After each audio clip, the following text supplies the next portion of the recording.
এইবাৰ ককলাবাৰী সমষ্টিত আমাৰ যেটো বাই ইলেকশ্যন হ'বলৈ গৈ আছে অহা 22 জুন 8 তাৰিখ জুনত এইটো আমাৰ বিপিএফৰ কাৰণে খুব লক্ষণটো ভাল আমি দেখিবলৈ পাইছোঁ মততে আমি জিকিমে আমাৰ বিপিএফ দল হিচাপে ইয়াত আমি জিকিম আৰু ৰম'দ বৰ'নে যোৱা 17 মাহ বা 18 মাহত বিটিচি অঞ্চলত কি কাম কৰিছে কৰা নাই কি মিছা কথা কৈছে কোৱা নাই বা আগৰ ইলেকশ্যনৰ সময়ত ৰাইজৰ ওচৰত কি প্ৰতিশ্ৰুতি দিছিলে আজিলৈকে কৰিছে না কৰা নাই এইবিলাক গোটেই কথা পাব্লিকে জানে ইণ্টেলেকচুৱেলে জানে সকলো জনসাধাৰণৰ মানুহ সকলো জাতি জনগোষ্ঠী গম পাই আছে ৰম'দ যে এই বিটিচিত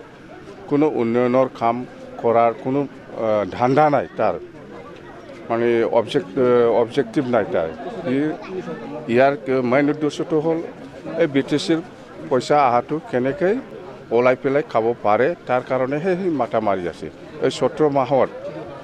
বিটিচিত কোনো প্লেনিং নাই কি কৰিব লাগে ক'ত কি কৰিব লাগে নালাগে এইবিলাক কোনো প্লেনিং নাই ৰম'দ বৰ'ৰ মততে যিমান পইচা আহিছে এইটোকে কেনেকৈ মিছা স্কিম দি পেলাই মিছা সাপ্লাই দি পেলাই কেনেকৈ খাব লাগে ইয়াৰ কাৰণেহে সি মাথা মাৰি থাকে আজি আমি এই ককলাবাৰী সমষ্টিৰ কিছুমান গাঁৱত মই সোমাইছোঁ দেখিবলৈ পাইছে গোটেই কমপ্লেইন একো কৰা নাই ঘৰে ঘৰে চাকৰি দিয়াৰ কথা চাকৰি দিয়া কথাটো বাদে দে চাকৰি দিয়াৰ যিটো ক্ষমতা সেইটোও মানে দিছপুৰত পঠাই দিলে গোটেই অকল 16টা ডিপাৰ্টমেণ্ট নহয় এতিয়া 40টা ডিপাৰ্টমেণ্টই গোটেই ডিচিয়ে চালি জাৰি কৰি তাৰমানে দিছপুৰত দিলে বিটিচিত ক্ষমতা আৰু একো নাই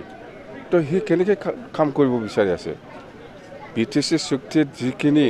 কনষ্টিটিউচনেলি আমাৰ অধিকাৰ আছিলে কাম কৰাৰ কিছুমান চাকৰি দিয়া ক্ষেত্ৰতে হওক যিকোনো কাম কাজৰ ক্ষেত্ৰত এইখিনি পাৱাৰ ফাংচনটো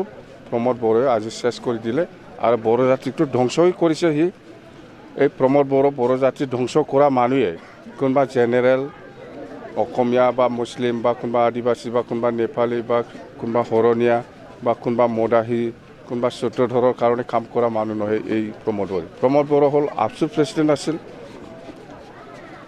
আপচু all Bodo students union Bodo জাতীয় ছাত্ৰ সংগঠন এই মানুহে কেনেকৈ কোনোবা অসমীয়া কোনোবা মুছলিম কোনোবা গাৰো ৰাভা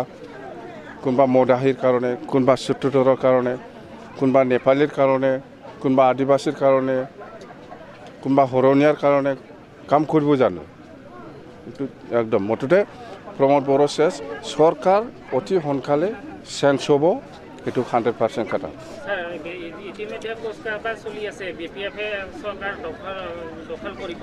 চৰকাৰ মিডিয়াত যিখিনি ওলাই আছে প্ৰিণ্ট মিডিয়া হওক ইলেক্ট্ৰনিক মিডিয়া হওক যিখিনি ওলাই আছে সেইটো কাৰেক্ট মানে নিউজটো ওলাই আছে মুঠতে চৰকাৰ সলনি হ'ব